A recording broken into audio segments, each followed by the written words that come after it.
Hey folks, before we get into today's episode, I just wanted to go over a couple quick things. This is going to be the first bonus episode, which will be different from the main feed episodes. These will be longer form conversations. They'll be very loose and laid back, just sort of a conversation. I'll be doing very minimal editing to them, just taking out pauses, likes, things like that. My guest and I will be discussing their paranormal experiences, favorite paranormal cases, different paranormal stories, basically anything you can think of when it comes to the paranormal and high strangeness. But I thought I would give you all a little bit of a glimpse into the other side of this podcast.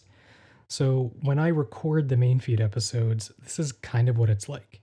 My guest and I just sort of have a conversation, talk about their stories, their experiences, and then I edit them into a narrative story. But these bonus episodes will just be that sort of loose conversation. Also, of note, there are a few audio issues with this episode. Unfortunately, I had some pretty bad internet quality where I recorded it, and I think that the website that I was using to record was struggling due to that bad internet quality. So occasionally you will hear the audio drop out and some clicks and pops and things like that. But I promise it's not too bad. Um, but now I know for the future to make sure I have that strong internet connection. And if you like these bonus episodes, please let me know. I appreciate all of the feedback from you all.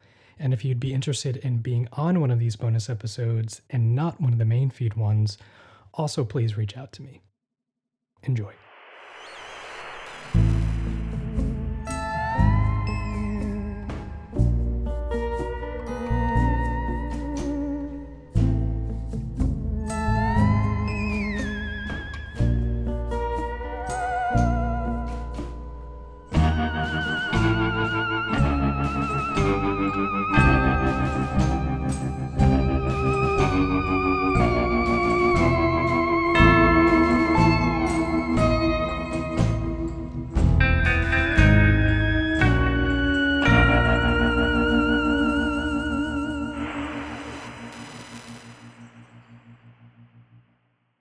Hello, and welcome to This Strange Reality.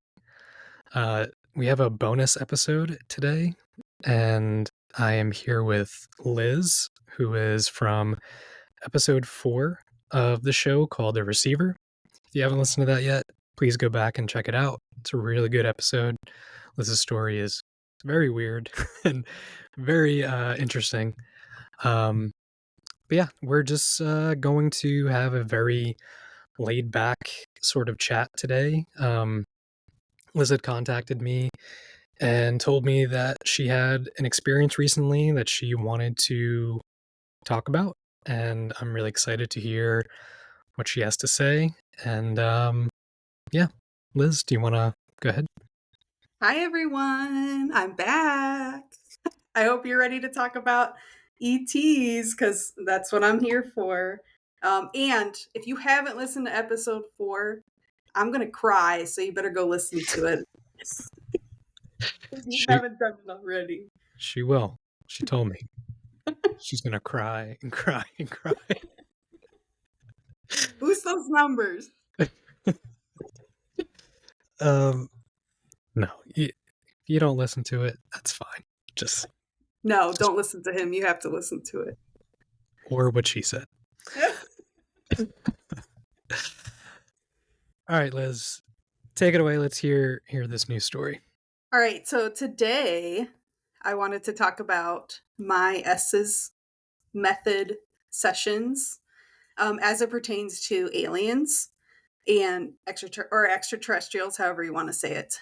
And because we had something really interesting happen that over the weekend that I thought like I had totally failed, but turns out it really, really wasn't. It was actually pretty much spot on to what it should have been in the circumstances. So with the S's method, a lot of people just use it for spirits, but I like to use it as a way to try to communicate with anything. One of the things being extraterrestrials. And how I do that is basically I'll set up a session and we'll focus our intention onto communicating with the ETs. I when I first started, it was really hard to kind of to kind of let keep the ETs out. So now, because they just seem to always break in, even when the spirits wanted to talk, they're just like, actually, it's our turn. And so right now, how I do it is if I'm if I'm using SB7, um, which is generally what everybody uses for S's, I will put it on AM and do the sweeping through AM. And I just say, hey, AM's for aliens. And if I'm in FM, that's for spirits. And that's really been kind of working out well. The other way that I'm kind of playing with, actually, I'm playing a few different ways. With the on the speakers, I have an app that I use that will play different binaural frequencies, and I can overlay white noise on top of that. So I'm getting the benefit of that frequency, but also making sure that I still can't hear anything while we're doing the method. And that's been, I mean, we've had some really weird sessions, from talking to an ET session where they led a meditation for everybody else that was there while I was underneath. So that was kind of cool. Um, so that's kind of a fun like playing with the frequency that you use in your headphones.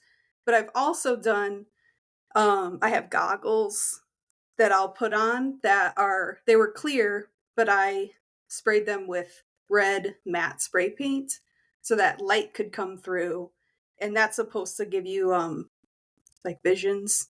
You're supposed to be able to see with that. So I had a flashlight. I'll have a flashlight shining on me, and we'll see if anything else, if that kind of changes anything with it.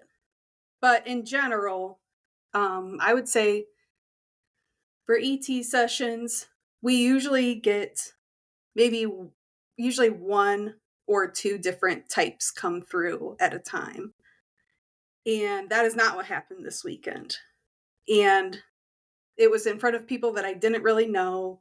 So I was kind of almost embarrassed because I was like, I don't know why it happened like that. I even apologized afterwards because I was like, I'm sorry. It's usually just one or two, but tonight it was multiple, and I really think it was because of the setup that we did before this session. So we were for this session that I wanted to talk about, we were at Ashmore Estates, which is in Illinois, Ashmore, Illinois. We went because I wanted to see some of my friends that live in Missouri, and they were hosting an event. And we decided that part of the event was going to be this sky watch, because at Ashmore, when you go outside, it's like so many stars, and it's really cool because there's just not a lot of light pollution because it's in the middle of nowhere. And so we were outside. We were kind of discussing how we wanted to do this because, again, there's going to be like people who are paying for the event coming out and participating. So we wanted to make it not just like me doing S's, but also like you're going to also participate and kind of call in the aliens or whatever. And so we had decided that we were going to do a CE5 meditation, which is specifically to call this was my first time doing it. So that it was specifically to call like beings from outer space to us to either show themselves or talk. And well, it worked. Because we got more than one that I usually get, and it was, at first I was like, oh, it's just a jumbled mess, but yeah, people were getting weird messages through it. There's three people that were like, actually, I kind of connected to that portion of it, which was kind of cool. So during the meditation, we basically would go through, they kind of set you up, they go get you connected to the earth, and then they'll get you connected to the sky. And it was just 15 minutes. And we had everybody do it. So there was a group of probably 10 of us out there, and we were all doing the meditation. And during that, they were saying, anything that wants to communicate can come through for anybody. So after that, we decided, okay, then it's time to do the Esses session.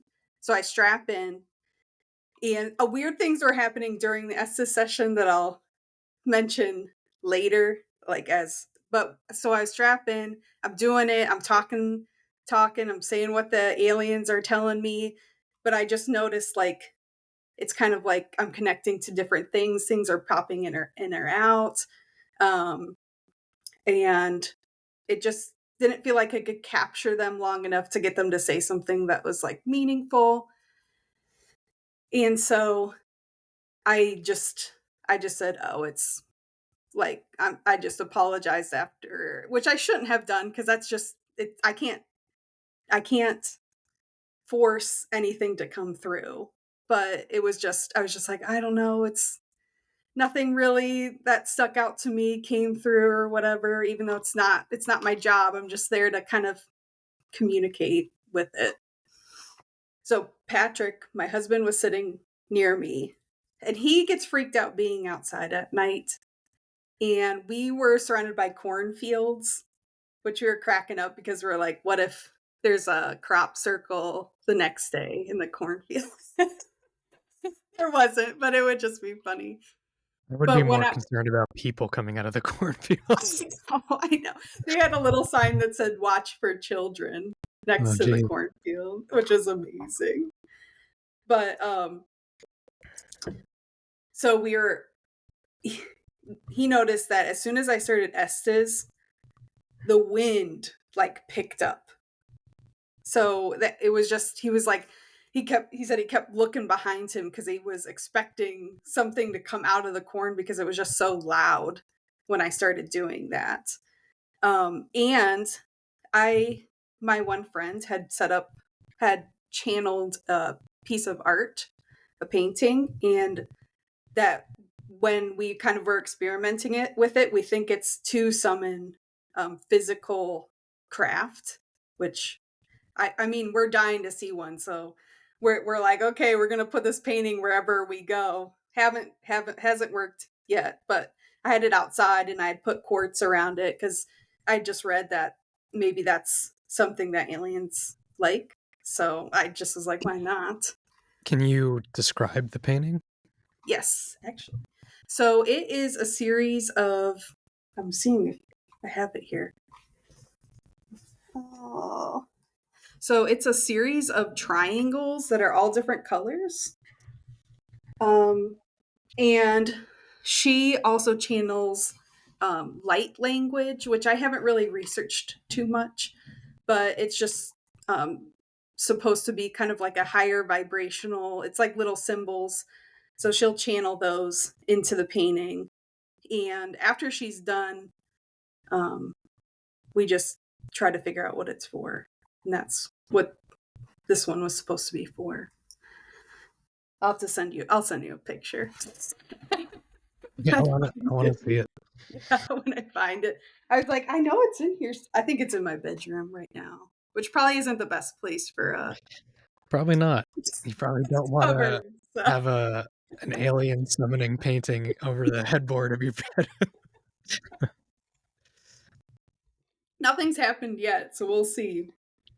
It I is World UFO Day, so I know, I know. That's maybe funny. take the painting out of there. Oh, I'm gonna get abducted later. It might be good. Hopefully not. I don't know. I don't know if I want to be here anymore. That's true. Um, but yeah, I had set that out, and I had put my tripwire around it, which is a set of lights that have EMF. Hmm. I know that have each is an EMF detector, and it shouldn't really go off because there's no electricity out there. And I know Patrick had told me when I first got into Estes, it all lit up. And then kind of during the session, it started going off too. And it hadn't done that at all through the meditation, and it didn't do it after, because I was like, come on, light it up for me, when I actually, like, I'm not blindfolded and it's in it. But so that happens, and then the weird thing, the weirdest, like, physical thing that people could see. um inside Ashmore, there's motion sensors on all the steps, and the one motion sensor kept going off, like, all the time. I don't know what was setting it off. We tried to, like, figure it out, if there was, like, a spider web dangling in front of it. We couldn't really find anything. Um, but when we had gone outside, and everybody except for one person stayed inside, and everybody else went outside. And as soon as we started the meditation for the CE5 meditation, the light, the motion sensing light, like, stopped. It just turned off because we could see it through the window. And even with all of us outside, and the one person we know was staying put, um, it was going on and off, on and off, on and off, on and off. And then we started that meditation and it just stopped. And it didn't do anything through the meditation, which was 15 minutes, through the S's method, which was 15 minutes. And then probably maybe 5 or 10 minutes after that. And then it started again. It was just going on and off, on and off. So that was So, weird. so is this like a singular motion light, like on the stairs, or is it like one light per step? Singular. Okay. And that was So it's just, like, it's mounted, so it's just pointing down the staircase. So if, like, you're going down hmm. it, it'll turn on, for you, so you can see. So the meditations that you were doing, Yeah. I know you said it was something to sort of ground you to the earth and then, connect with the earth and then, you know, connect to whatever might be out there. Is Yeah. this part of the CE5 process? Is that what you were doing this day? Yes. That's what Yeah. it I think it seems like, from just a little bit of that I've read. I have a few friends that have done it, like, have gone to classes and, um, whole weekends where this is what they do. And, like, so CE5 is, like, specific for contacting it. This is what I think is for specific for contacting, extraterrestrials. Hmm. Um, and basically you're doing this meditation and then seeing if any, at least this is how it was used with all of my friends, then you see if anything comes. Yeah. And so, um my one friend said she had done it in one of the classes, and everybody had already done stuff like this. She Hmm. said they were seeing flashes of light and weird stuff in the sky when she had gone to the specific class to do it. So yeah, she said it was cool. Yeah. Was this the first time that you've done like that protocol for this, or Yes. Yes. okay? And I think that is um why I felt like I couldn't connect to one, Mhm. um because everybody had called in, whoever wanted to talk to them. So it's like Right. 10 people are calling out, "Hey, let's talk." And probably at least 10 show up. And then I'm like, wait, wait, wait. Like, I can't let Right. all of you talk at the same time. Yeah. I So just was like, it's jumbled. what were your sort of thoughts on CE5 prior to trying it? Honestly, I hadn't really, I didn't really know too much, besides that my friends had done these types of meditations in their, like, courses. Mhm. Um, so basically, I just thought it sounded interesting, and I was like, well, if they're supposed to be for summoning, like, UFO spacecraft or UFOs, like, if we're gonna do a sky watch, why not try one and just see what happens? But I have another part. Yeah, keep going. I wanna Weirdest. hear. Okay. So you Okay, so were during go. Oh, You I was just gonna ready? say you were, at the point where the lights, I think, stopped going off? Yes. The motion sensing light had stopped going off. After kind of we had cleared the space, I picked up all of my stuff um, that I had kind of just like my painting and stuff like that that I had set out to kind of attract them. We went back in and everybody was kind of chatting. And then the motion sensor light started going on and off, on and off, on and off again. And so it was just very weird. And my one thought was maybe it was dust that was getting kicked up by people. Um, but it was just very weird that even when everybody had left and we were kind of setting up outside, that um, it was still for 10 minutes it was still going on and off, on and off, and there was only one person inside, and that person was in a room kind of down the hallway from it. So I don't know why it would have been doing that and why it automatically stopped when we started to do the meditation. Yeah. So all of the flashing of this light coincided with the stuff that you were doing to make that contact, and then when you weren't, it was just normal. Yeah. Yeah. Yeah. Okay. That's true. Yeah, we could have maybe it could have been something like that. During all of this, my friend had brought a piece of equipment that was supposed to read your brain waves while like I think most people use it to read their brain waves when they're doing meditations to see how Mhm. deeply they get. And I don't know how accurate it is, but when she had used it and when another person had used it, they could see like when they were doing a meditation the night before, everything kind of slowing down and staying at a steady kind of less active level. And then once they're done, it kind of picks back up. So, I mean, it seemed to be working. And so we had decided to use it during the Estes session just to see what my brain is doing during those. And we found um, it was kind of doing what researchers think it should be doing. So if you look at brain, I don't know if you know too much about wavelengths. It's I kind of know a little bit. Yeah. I wrote some stuff down to kind of make it make sense. But there's five that were being read by this um, headband. Gamma is the most active. That's kind of like that kind of goes when you're like really stressed. Beta seems to be when you're like active, thinking about something, but not like stressed. You're just Yeah. actively thinking about something. Alpha is when you are kind of getting down into a meditation. You're relaxed. You can still be thinking, but you're relaxed. Theta, you're getting even deeper. That's like almost like when you're dreaming. It's kind of Mhm. in that theta mode. And then delta which is the slowest. Well, besides nothing. uh, So what I feel like most days. yeah,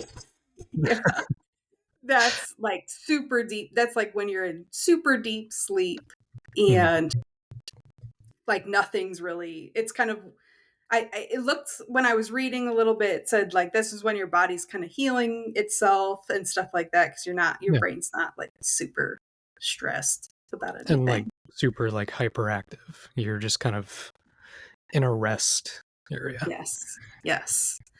And so when we looked at the data afterwards, um, I'm saying so I'm putting it into two brackets. So gamma and beta are like actively thinking, and alpha, theta, and delta are kind of like in your meditation zones.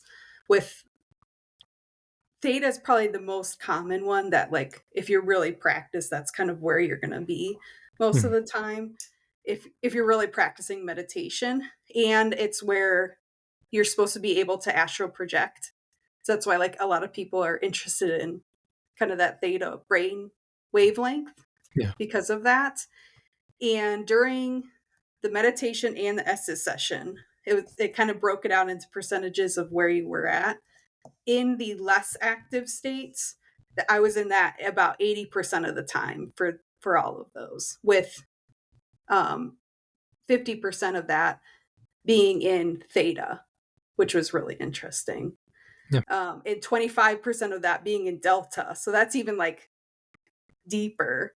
Yeah. And the active 20%, which I'm associating that with, there was like about 8 minutes at the end where I had to just kind of wait for it to kind of cycle through, that I was Mm. kind of talking to people.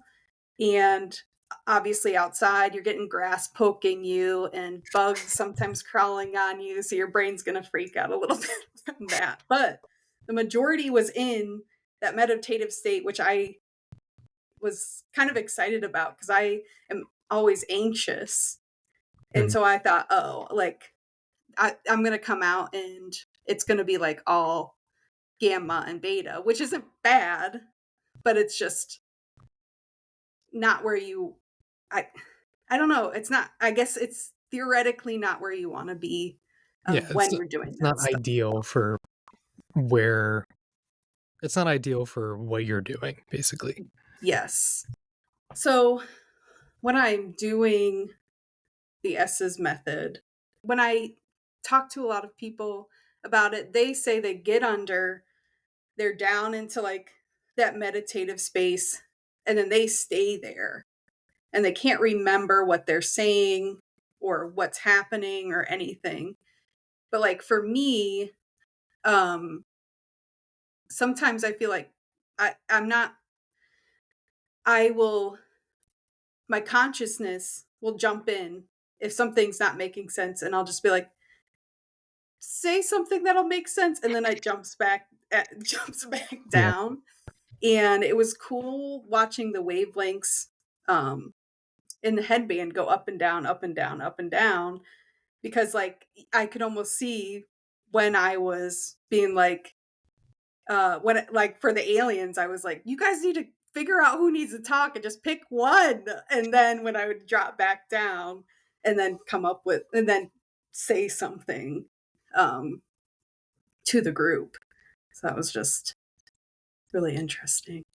That's cool. It's kind of like what we have talked about previously, sort of that confirmatory, um, right in the moment where you have some sort of tech, some sort of device that sort of matches up with potential contact and like emotional states. So like, I'm sure if you did get anxious because of something that you were experiencing or hearing, like that probably would have spiked on that too.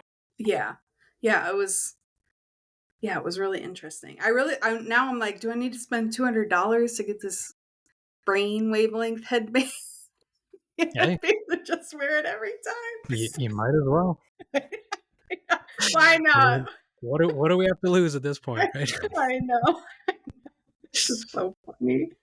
Yeah. Ugh, it was just cool because I thought in the moment I was like, "Oh, that totally bombed."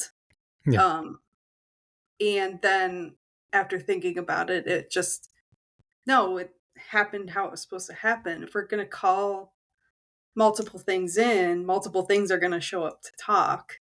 Mm. So it was just interesting, and I Yeah. wanted to So see. you're basically like turning on like the vacancy sign and like Yeah. everything was sort of like rushing to get in and get a room. Yes. And, I guess there was 3 people afterwards that were like, "Okay, this definitely was for me." And so it was like even more confirmation because they're calling these things in. I'm Mm. giving them a message and then flipping to the next thing because each person needed that. Maybe they just needed that, or were connected more to something that wanted to talk. Right. So the things that you were saying that you felt were completely random, Mhm. you had people in the group at the location come to you afterward and say that it connected. to them Yes. or was relevant to them. Yes. Yeah. Do you feel I comfortable think or I could. can you, like, you know, Yeah, I divulge, think. like, what the message was and, like, Yeah. stuff like that? So, one person, I guess I won't use anybody names, but person 1, Yeah. super into Mothman, any of those, like, older UFO high strangeness things. I started talking about Indrid Cold, which, I mean, is a big figure in that space. Um, the second person was somebody who had been on these CE5 retreats, and I started talking about, like, the color purple and it being associated with certain beings. And she came up to me afterwards and she was like, when I was doing the CE5 stuff and going on these retreats, there's a huge message of purple. And we're still figuring out why purple is so important to her. But it was just weird because she'd never told me that. And, like, we talk all the time and she'd never expressed that that was important, especially during her ET stuff. And then the third person was from Guadalupe. And I mentioned that she needed to go. And I mentioned that somebody, it wasn't just directed at her, but I had been talking about it. I said, you need to go to Guadalupe and, like, learn, go there and kind of explore the weirdness that's there. And so when she heard that, she was like, oh, that's for me. And her name is Lupe. And so it was just like, that was just a very strange kind of connection for her, too. Now, Um, did you know beforehand that that's where she was from? no, did Okay. not know. I knew her name was Lupe. And I guess you could say, like, your brain maybe made that connection because they both end the same way, but Mm. I did not know. But she was, like, really excited about that. So I was like, okay, I'm going to be excited about it too. Yeah.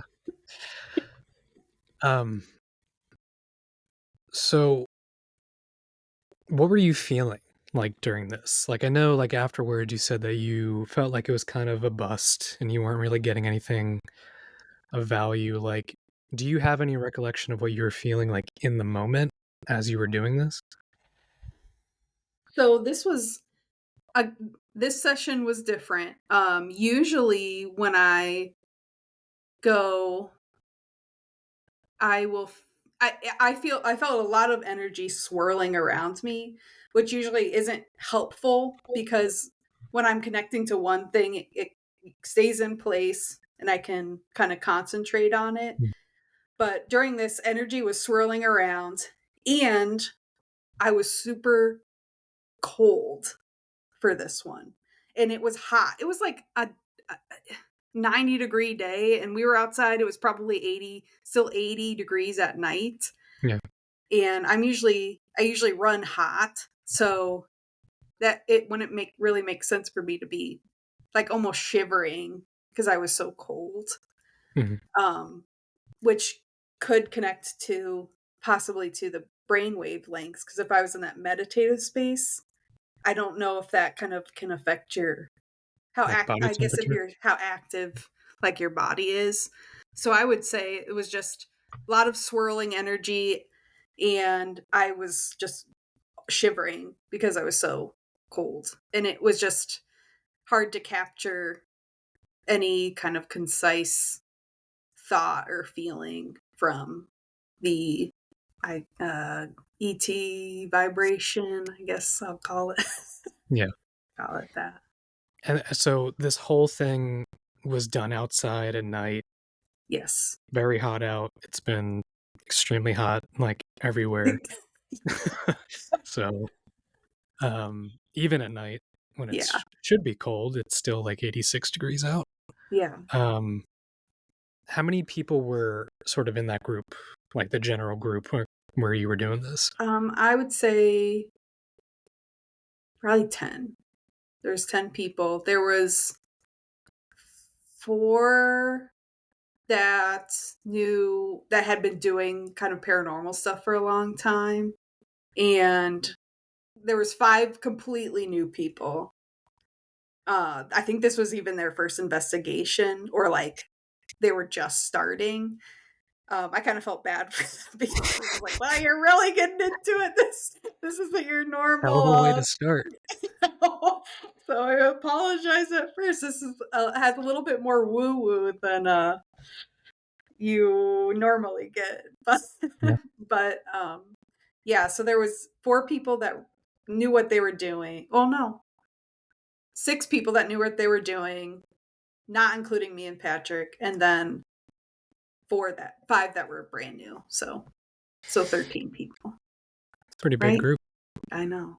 Well, it was supposed to be bigger, which I don't even know if I would have gotten a single word out during S's if we we had more than what was fighting to get through.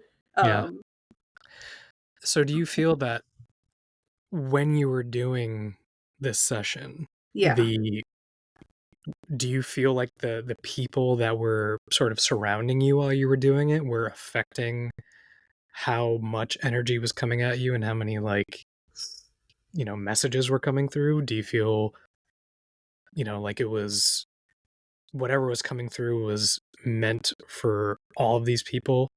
Yes. So I think everybody brought in their own. Obviously, you're going to bring in yourself, but they also brought in kind of their viewpoints, their vibrations, I guess you could call it, their intentions. Probably the intentions is the biggest thing. Yeah. And there was a few that like were really like they were just coming with their wives or girlfriend or whatever. I kind of like when people do that because it's still cool that they're doing that with their partner. Yeah. But it's as a group, all of us, every single one of us was saying, "Come talk to me," and things did. And it was kind of interesting because at the beginning is when I was getting all those singular kind of blobs coming out of my mouth, and I was like, what am I gonna like? Nobody's gonna have anything to do with this. And then I could feel me, my consciousness. I came up, and I was like, you guys need to pick a person or an alien or an ET and give me a message. And then I dropped back down and waited to see if they would. And at that point, they did give kind of an overall message of um, taking care of one another and building a community and stuff like that, which I think is really, I mean, it's really important right now. So we did get those singular messages. We got that overarching message. And I think that message was important and relevant for everybody in the group and honestly, everybody right now.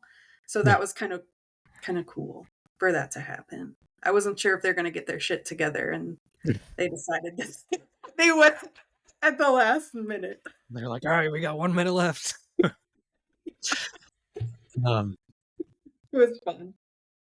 Now, do you recall any of the, like, actual messages that you were getting during that session? Besides the specific 3, Yeah. um, Just to sort of get an idea of, like, what was being thrown at you, like, where all these messages were coming through. I'm And if you trying to don't think. remember, that's I fine. don't. I don't think I really. I'd have to listen back to it. I've done everything but re-listen back to it because sometimes it's like cringy for me too. I Yeah. was just so interested in these brave wavelength things that I was like, I got to figure this out. That is yeah, that is really cool. Yeah. Um, and trust me, I know the feeling of, listening back to your own voice. Yeah. I was just scared. Honestly, I was just really scared because the weekend before I had gone out with 2 new friends Mhm. and they wanted, and I mean, I wanted to do an ET session because we went to Beale Manor, which is where I've gotten the best ones, and I don't know why. Um, and I was like, well, if we're here, you guys want to try it? And they said yes. And that one was all doomsday, like nuclear war and trying, you got to stop it and stuff like that. And so I was just I was just saying, please don't like have that as the message. I don't like freaking people out. I don't like that coming through. Yeah. It's fine every once in a while, but I was like, I don't know these people, and I guess I didn't really know the two that came with us, but I was like, well, they can handle it. So, I just didn't want to scare the complete newbies with Yeah. that, and so I had gone out and I said, don't, just don't. Even if somebody is calling to you to do that, don't, because I'm not sharing it, so don't even try. And they You're didn't, gonna which was sad. shut it down right away. Yeah. Any guest appearance from our friend the alien nun? No, no, no. But after the we went back there after the episode aired, and I made sure to be like, I don't want to really talk to you because I'm scared of you. So she didn't bother us. But a couple of my friends that had gone off by themselves, they were like, yeah, I think we talked to a nun. And I was like, oh, I'm glad I wasn't in that group because I'm too scared.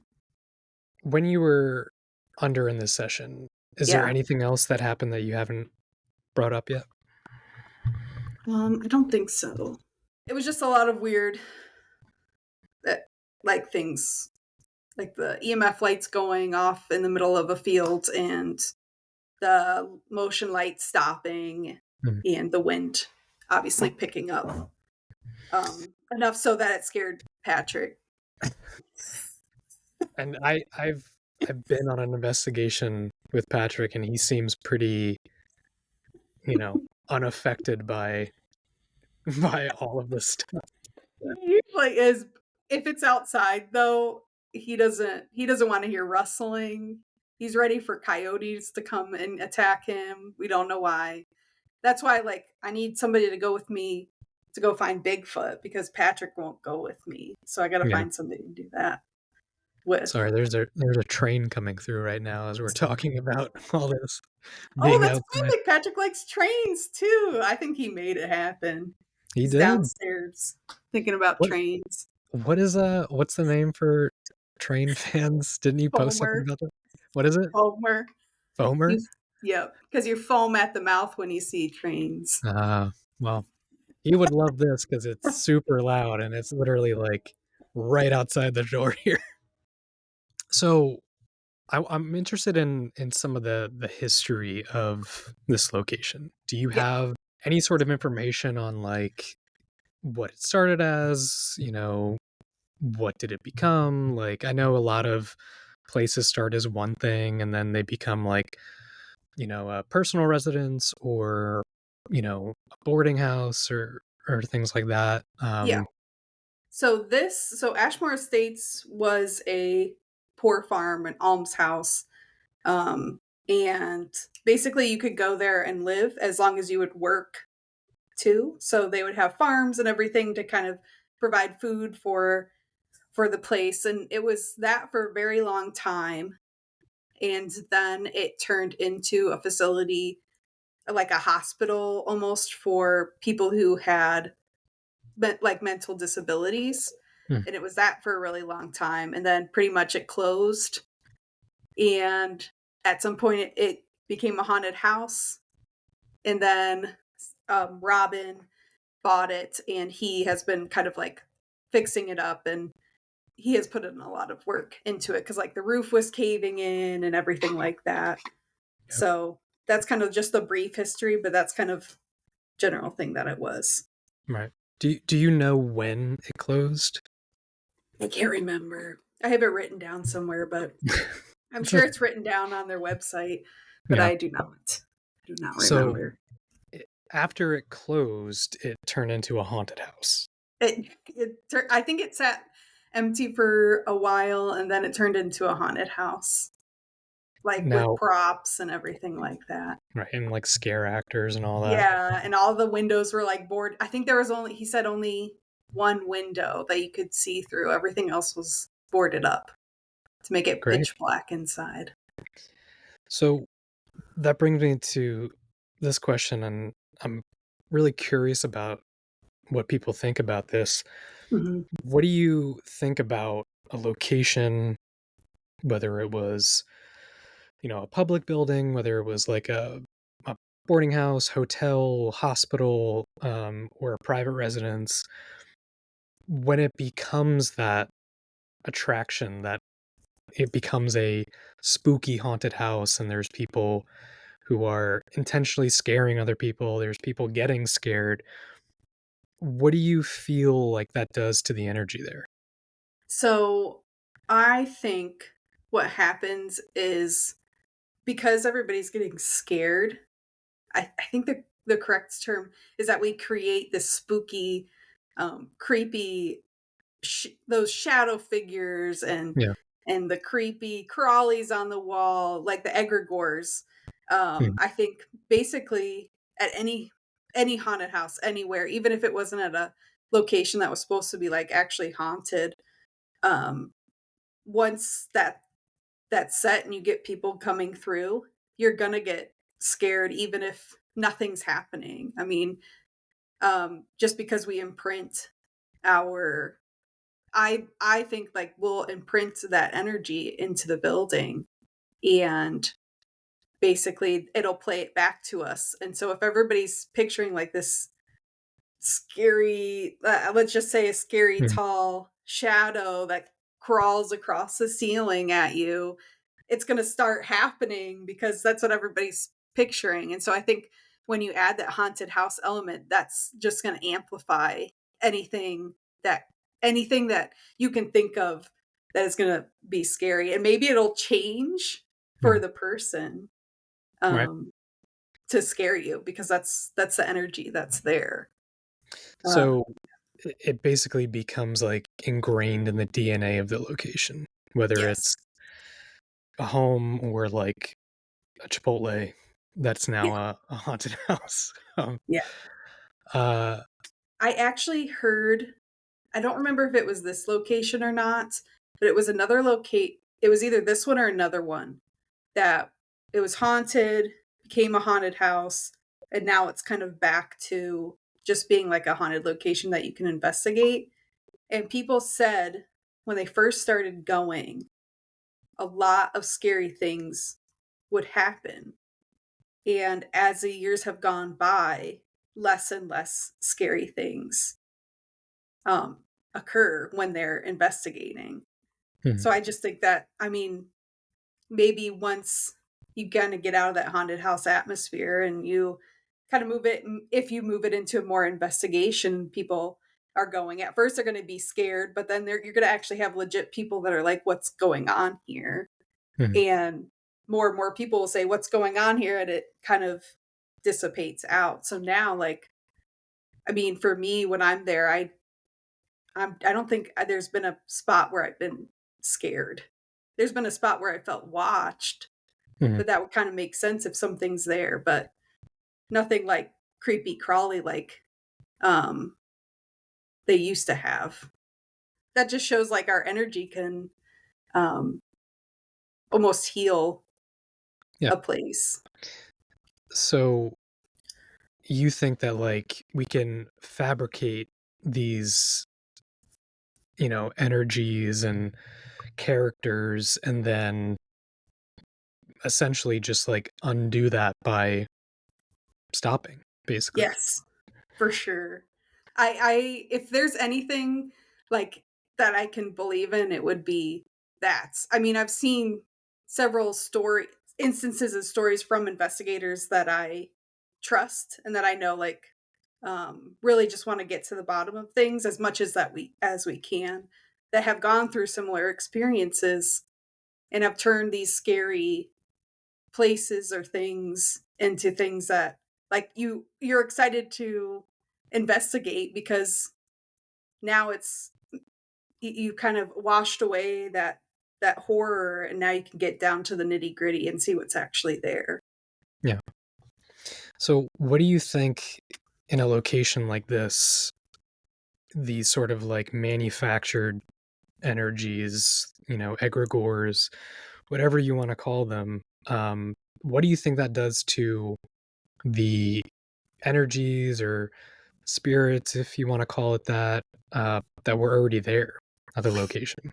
Do you think that like pushes them out? Do you think that like do they all incorporate together somehow? Or I guess if I have to say that, like, we can push out that scary stuff with good, that maybe we also pushed out some of those spirits that were good. I mean, or just wanting to communicate or whatever with the horror. So if I'm going to say it can go one way, it can also go the other way. Hmm, Um, so it kind of maybe it just depends on what spirit is there. Like if you can live with it being kind of scary, and maybe you're just like, oh, this is kind of cool. Or if you're like, no, I'm not into this, maybe you could just hit the road and go, yeah, and maybe once it kind of clears out, you can come back. I guess that would be your choice, unless you found something cooler to haunt yeah. or go. I mean, if I ever become a ghost or spirit, I'm probably not going to stay in the same place for very long. I've got stuff to see. I've got things to do. Yeah, Uh, as far as I know, money is not a thing in the afterlife. hopefully not. So, could you imagine like we get there and they're like, "Well, you have to get a ghost job now." So No, like you still got to punch in and no. punch out and make a living.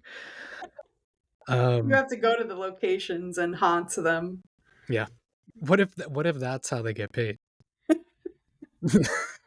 Oh man. It's basically like Beetlejuice, right? Like you have to like scare people and like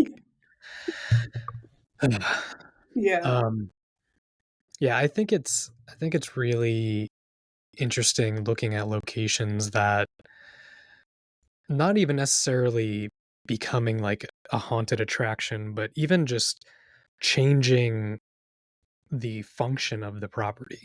So Yeah. taking like a hotel or like a spa and turning it into a hospital, or taking a family home and turning it into a bed and breakfast or anything like that. I'm really interested in what that does to any existing energies there. And, Mhm. you know, like I said before, like, do they all incorporate? Do, you know, does one sort of group push the other out? Um, Mhm. I think It could it's, be like a recording, like, like an old tape recorder too. Like you could erase if you're trying to record something, could yeah, erase some of it, but then still have the blips every once in a while of the olds coming through yeah. too. And that, I mean, that goes into like stone tape theory and like, um, residual versus intelligent hauntings and things like that. Like, Yeah. because, you can follow the line of logic with what you were saying. Like, if it's ingrained in the location, if, certain things get erased, but certain things stay, like, those certain things that stayed, is that what they call, quote unquote, like, a residual haunting? And, Mhm. is an intelligent haunting something that's maybe newer Yeah. or, what have you? But Yeah. it's really interesting to think about, and you can you can sort of go off in like a million different directions with theories. um I want to get back to the the session itself. Okay. So you were outside, you had about 13 people, 12, Yeah. 13 people like in your group. Yeah. um you had the channeled painting surrounded by quartz. Mhm. You had meditated, you were wearing these special goggles, you were had the frequencies and stuff being pumped in, Yeah. um, to your ears, and the motion light was going on and off. You said a tripwire, right? Was Yeah. The that tripwire was going that was off. around you? That was around the painting and the quartz. Oh, okay. So that was And even that like a little bit away from everybody too. And Um, that was hitting yeah, throughout this whole thing. yeah. Um, And the motion light was off. It didn't go throughout the whole thing. Whereas when we were inside talking to the spirits, I guess it was going on and off constantly. any other sort of like technical issues or interference? I don't think so. I think that's pretty much it. No. Yeah. Do you think anything that came through, any of the entities or messages, do you think any of them were tied to the house, or do you think it was just simply like, you know, your intention to talk to like ETs, like that was it? I for this for this place, I think it was just our intention. Like we had removed ourselves from the house, made this like a separate investigative place. Like not everybody had to come out. We even told them like if you don't want to participate in this, you don't have to. This is just if you want to, you can.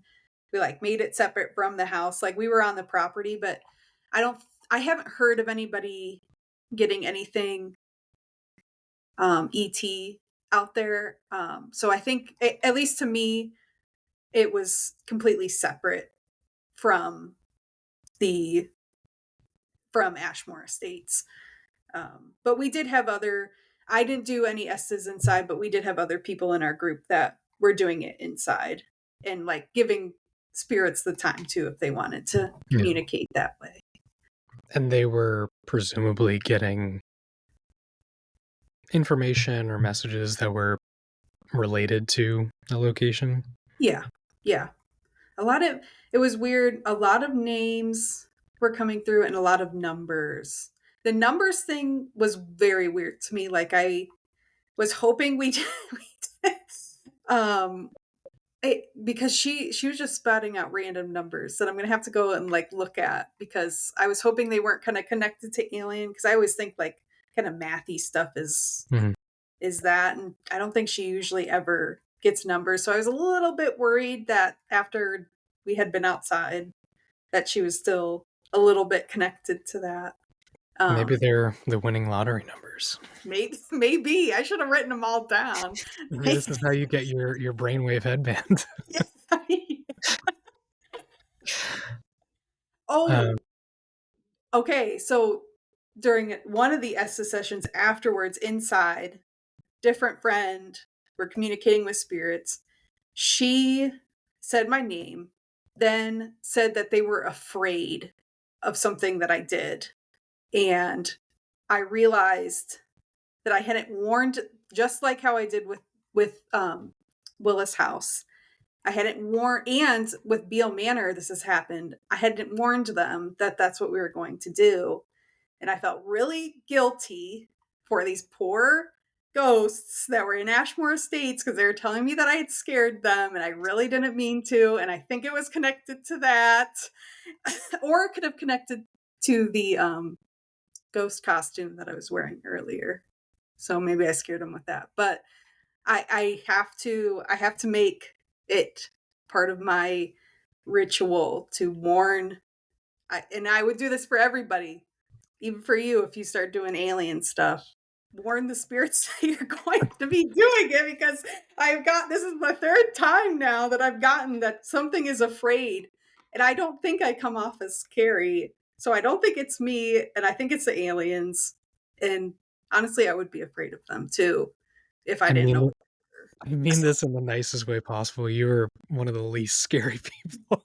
I know, I know. That's what I try to be. I try, especially on location too, because I don't want anything to be intimidated by me. I want them Yeah. to come and hang out. I mean, I think I've been on an investigation with you. Like I see how you operate, which is similar to like me if I go on my own. Um, you do it very open. You do it very kind. Yeah, Um, you set your intentions and your intentions are never nefarious. You're just wanting to make contact with whatever's there. yeah, Um, and you do it in a respectful manner to the location and to anything else that may be there, whether Yeah. it's, you know, aliens, nuns, Yeah. ghosts, whatever. I don't have a good count with the nuns though. Like, Yeah. I wouldn't want to piss off any ghost nuns. no. Uh, so funny. Anything else from this night that you wanted to bring up or discuss? I think that was it. I think that was it. It was just a bunch of weird connections. I think it was just really exciting for me that although I felt at right after that it was a failure, that I didn't really connect to one, that thinking, that kind of meditating on it honestly and thinking about it, like that's not what we didn't call just one. We called a Mhm. bunch, and that's what happened. And that's not normally what happens. So it was kind of cool to see that. And it was kind of cool because, like, I don't know if a lot of people feel this way. It's just very hard for me sometimes to just sometimes, like, I get scared when I'm in S's, not because of the spirits, but I'm afraid that my brain is just filling in gaps and making stuff up. Yeah. And this was really like this has happened a few times where afterwards I'm like, what, like I wouldn't have ever gone in there and thought this up. Like I'm not really good at doing that anyway. And I had gone in with thinking I was going to get one, and then I got many, and I got messages for people, and then I felt like it failed because I usually get one, and so it was kind of cool to see like this isn't what I expected, Yeah. and so my brain didn't, at least to me, it didn't make it up. It connected with what truly was there. So I just thought it was kind of cool to see that connection, even though at first I just was like, wow, I bombed that. These poor people. Yeah. So I'm curious about this. Now, I know like when we spoke previously, you said within your group of people that you go on investigations with, you're sort of typically always the receiver in the Estes method sessions. So hard. Um, how long would you say that you've been uh, sort of playing that role? I have been doing S's since probably 2019, but with this group, I think we got together like 3 or 4 years ago. Because before I didn't really know what I was doing. Like I would just go sign up for public investigation. So I'd say regularly it's been 3 or 4 years that I've been kind of regularly the receiver for the S's method. Yeah. So I think I have over, it might be close to over, I know it's over 50 hours under, it might be closer to 75 so far, which is weird to think of. That's- It's a lot. do you hear the sweeps like just throughout the day? That's Yeah, it's wild. crazy. It's Now, crazy. do you think because you've been doing it so much, do you think Yeah. that the longer you do it and the more sessions that you partake in, do you think that you are getting more open Yes. each time? Like, do you have any sort of like connection between like this most recent experience where so many things came through and maybe, is there a correlation between that and how long you've been doing it and how many sessions you've done? So I think with the S's method, when I first started, what would happen is I would get this last ET session felt like how it felt when I first started. And I think that's why I felt like it was a failure, Mhm. because at least when I first started, it felt like the swirls. Yeah. Everything was swirling around, and it felt like I couldn't capture anything and hear anything.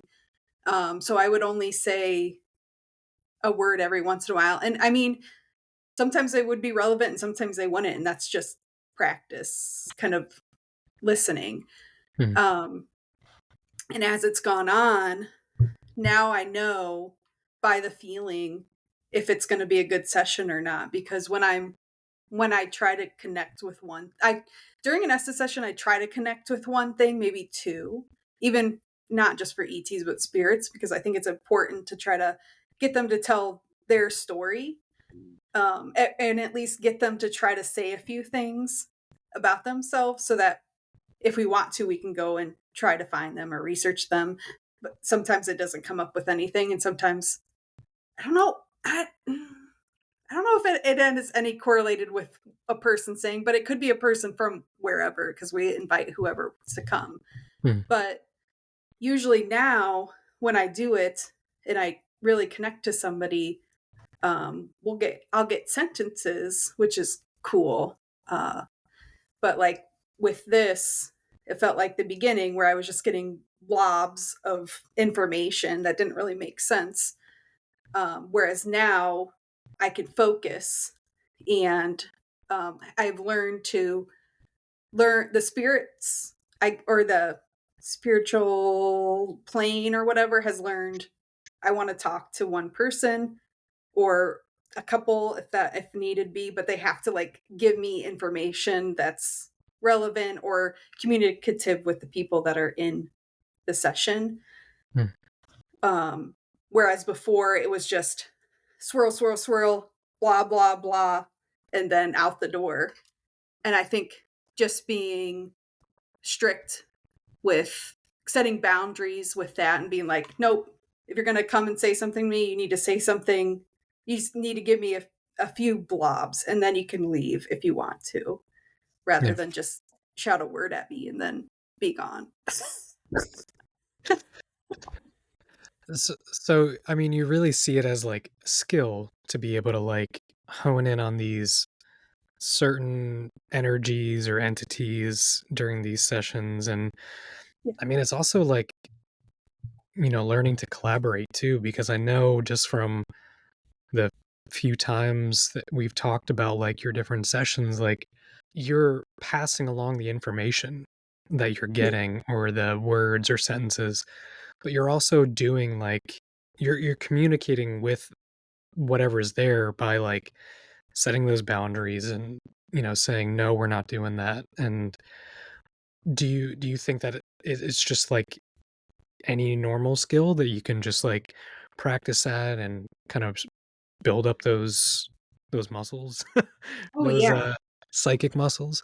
Yeah. I mean, as long as you can get over the sounds of radio frequencies screaming into your ear, which I think that's like the barrier. If you can get over that, I think anybody could do it. Um, Yeah, I think anybody could be. I don't subscribe to any type of labels, but like I've heard a lot of people say, and I believe if you want to be psychic in a certain way, you can exercise those muscles to be psychic in yeah, that certain way. It just might take you longer. Like it would take me longer to learn how to hit a golf ball because I can't do it. I'm terrible at it. It would take me hundreds of hours to do it. And so there's going to be certain skills in the paranormal where luckily I was introduced to this and it really seemed to kind of click with me. And so I've been able to practice and practice and practice and practice to get better and to connect more. So I think anybody could do the same. It just might take some people longer. I definitely think that, like, my opinion, I think that that's something you can do. I mean, practicing anything, whether it's just like a paranormal skill or golf or cooking or whatever, like the more you do it, the more you immerse yourself in sort of learning about it. I think you definitely can get better, get more skilled, hone in on certain things. So I'm super curious to see where your sessions are in like a year from now, 2 years Yeah. from now, 5 years from now, like um how those will go. Yeah. I think right now my goal is to, so I, I just want to try to get more. relevant information. So, like, when I'm meditating and when I'm like pulling cards or just doing anything kind of in that spiritual space, um, I keep mentioning to the universe, whoever's listening, Yeah. that I would love to get more information. Sometimes in Estes sessions, like people ask questions and I'll answer them, but I would love to be able to have that happen more often. I think that would be cool. And maybe just get information about locations that we can find, because I know a few friends who are psychic that have found like hidden objects in houses, and so and they don't even know about them. They don't even know they exist, and they're like, maybe you should. They tell the owner, maybe you should look at the ball that's on the staircase and see what's inside or whatever it was, and then there's something inside there. So I'm like, I want that type of magic, and so I'm Yeah. really trying to communicate that I want that type of magic too, if I can get to it, but Yeah. we'll see. So I'm curious about one other thing regarding the session Yeah. recently. Was it everyone that was there? Did they all partake in the meditation, even if they were just observing? Yes. Okay. Yeah, so right at the beginning we said, okay, this meditation is to summon ETs, to summon something to come into the sky.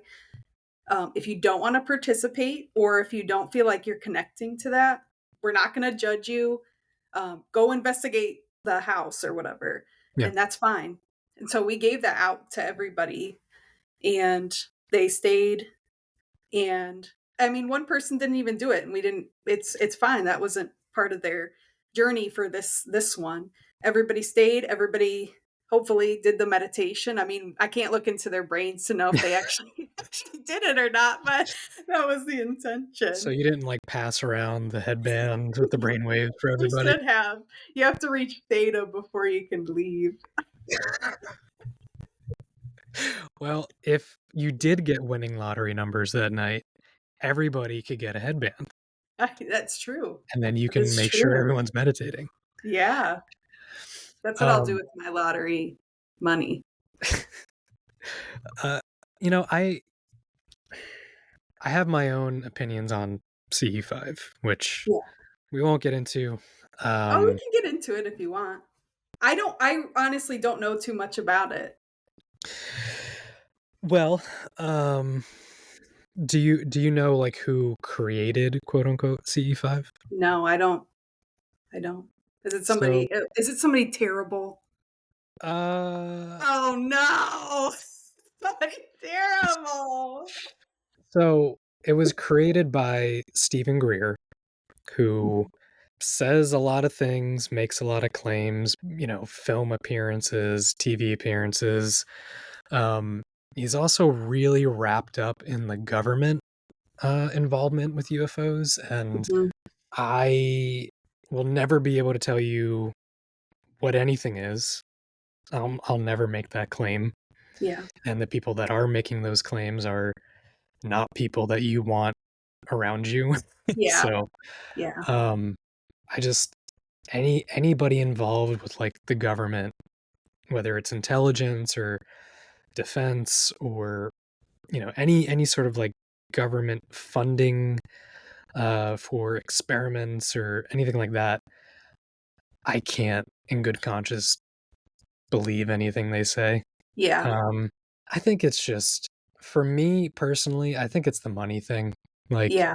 the paranormal belongs to everybody, you Yes. know because it's sure, it's paranormal Mhm. and you know not normal, but Yeah. it is our life. Like, it is Yeah. ingrained in who we are. The Yeah. world that we inhabit is weird, Yep. and that belongs to all of us. And when there's like a price for admission for experiencing the paranormal, I kind of have a problem with that. Yeah. Um, Oh, for sure. especially when said cost is like thousands and thousands of dollars. Yes. Um, but I Hey, digress. well, I guess then since, we're both good people, we can come up with a meditation for everybody to talk to ETs. And we don't even have to mention that CE5 anymore. Yeah, so that was what I wanted to get at was like I think, and there's scientific studies to back this. Mhm. Um, when a person is in a meditative state, whether that's whatever level of brainwave that you want to be in, Yeah. certain things can happen, right? Yeah. So like you'll be doing something completely mundane and just a repetitive thing over and over and over again, like mowing the lawn or folding clothes or whatever, and you get in that meditative state. And Mhm. some people say like they remember something they forgot, or they get a really great idea, or they write a song or whatever. So I do think that when the brain is in that meditative state, I think that we are more relaxed. I think we are more open to the world around us and the Mhm. energy around us. I do feel like there's something there, right? Yeah. Yeah. But it's the whole like protocol, paying classes, like that's where I take issue. Um, Yeah. but I do think, meditation is great. Like I meditate. I know a lot of Yeah. people that meditate, Yeah. and certain things happen in Yeah. those meditations. And I have never had any sort of like weird visions meditating for me. And I would presume it's going to be different for every single individual that does it. What I get out of it is just relaxation. Yeah. My body shifts on some lower gears and I can like relax, and my brain sort of like quiets a little bit, Mhm. and that's what I get from it. But like Yeah. when the application is like meditating to be open to spirits, energies, ETs, like I can definitely see that that might be something that will work. And like, yeah, I mean, you experience this. Yeah. So because of this experience, do you think that you will do maybe not maybe not CE5? Sorry. I hate being this guy, but I also No, I'm kind of glad because it that's fine. saves people a lot of money sometimes. Um, Honestly, oh, go ahead. Go ahead. I was just gonna say, do you plan on incorporating like actual meditation to prepare for an SS session or investigation on top of just, you know, setting intention? I could see using it sometimes. Sometimes you're just so in the moment that you just want to get started, and I'm Yeah. impatient. but but um I think what I'll have to do is make up my own. And I think Yeah. anybody could do this. You just make up your own. The one that we did wasn't anything like groundbreaking, honestly. It was just rooting yourself into the earth and then shooting stuff off into the sky and then bringing it back. Yeah. So it wasn't really anything different than any other meditation. I could see sometimes bringing in meditation, and maybe that's what gets me to the point where I can get more weird information that turns into like maybe like secret information that, that Yeah. turns into helping somebody like figure something out. That would be cool. Yeah. Maybe that's what I have to do. That's the key. Maybe. Now, is that something that you want to potentially get to that point where you can use these skills to help people, whether that's, the living, the dead, what have you? I want to just be like confident because I'm still not. I have 50 plus hours in it and I'm still not confident in what I do. And I don't know if that's just me or if it's just society or a mixture of both. But I think if I got more information, it would be to help me believe in me. And I know that's selfish, but it's the truth. I I don't, want to believe in me. And I'm not I there don't, yet. I don't think that's selfish at all. I think that that's actually a really noble pursuit. We've talked about this before of like the different applications for the paranormal, whether that's building community, whether that's, you know, connecting to the past, righting wrongs of the past. Um, but if you're using the paranormal and investigations in these sessions to learn more about yourself and get more confident in you, I think that's great. I think Yeah. that's not selfish. I think that's a very noble pursuit. And it doesn't have to be for everybody. It can just be for you. Yeah. Um, And I just want to like experience things with people and just like have cool stories like with friends and stuff like that, I yeah. think. Yeah. I think that, you go into these locations just sort of like being open to experiencing magic and like experiencing wonder and like what this universe that we're in has to offer. And Yeah. being open and having fun and like going with friends and like eating snacks and joking around while still being respectful to energy, Mhm. spirits, location itself. You just want to experience it Yeah. because why not? It's Yeah. cool, you know? Gives me something to think about too. Yeah.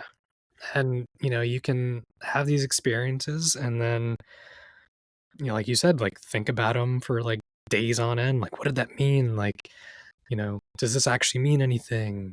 Does it connect to anything? Like, I think those are great reasons. It doesn't always have to be trying to like solve a mystery or something like that, or solve a crime or whatever. No. Just Sometimes know it so can just many people that say like, I just want to heal people, or I it's too much going on in this brain to be yeah. able to focus on.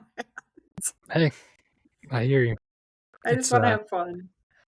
yeah. I think that's something that is often not in this field is Yeah. just having fun and just Yeah. being yourself and making friends, connecting with friends. Like, that's really one of the main reasons I started doing this was because I just realized that, then this is my opinion, like, we'll never know what any of this is. Yeah. Well, I don't even know if we have the capacity to understand even a fraction of what this is. Yeah. But what matters is the experiences, the stories, the people. Those are tangible. Stories are something that can be passed on from person to person. The people that have these experiences, you can meet them, whether it's in passing, at an event, online, like that's what matters right now. We can't all of a sudden say, yep, ghosts are this, or UFOs are actually this. We can't. Yeah. It's So true. it's It not wouldn't be something. fun anymore. No, it wouldn't. It would just be like homework, like trying to just like prove things every day. Um, I won't take up too much more of your time, but I just want to know if you have any sort of like closing thoughts about this experience, anything that you're taking away from it. This experience just really showed that even if the in the moment you feel like you failed, you've still learned something. And then that learning can turn into it just turns into more knowledge for you because now I know more about brain wavelengths, and I'm going to go buy some books about brain wavelengths to see if there's anybody that's like done a deep dive on them, and I'm sure there is. And now from this experience too, like I have to also realize like I might go in with something that I think is going to happen, but I literally am listening and getting information from something, whether that's just deep in my brain or whether it is something out in the skies. I am getting that information, and it's not from my conscious. It's not from the conscious state. It could be subconscious, or it could be external, and I won't know that, and nobody will ever know that. But take every experience as a learning opportunity instead of thinking of it as a failure if it didn't turn out how you thought it was going to be. I think that's a good takeaway. Yeah. Well, Liz, thank you for chatting with me about this experience. I'm sure we will have many more uh, things to talk about at some point. Um, Yes. you always have an outlet for your weird I stories. I was just like, I gotta get this out of my brain because it's taking up a lot of space. I'm interested to see if you were to go back and do something similar, what would happen? Yeah. I'll just, you know what I'm gonna do? Well, I'm just gonna have to make up my own meditation, calling to aliens. And I could even do one that we could try it with multiple or just try it with focusing in on one and see what the results if the results are different or not. Yeah, We'll just have to see. yeah. Worst case scenario, you're hanging out with your friends. Exactly. Another thing, don't ever apologize for information that you're getting, even if it doesn't seem relevant at the time. I think that's another thing. Yeah. I think that goes Never back know. to like, confidence in Yeah. yourself, Yeah. because at that point you're just sort of repeating what you're hearing. Yeah. It's not my job to come up with stuff. It's the universe's job too. So you can show up or not. That's true. Liz, thank you again for talking with me. Um, Yeah. Thanks for listening.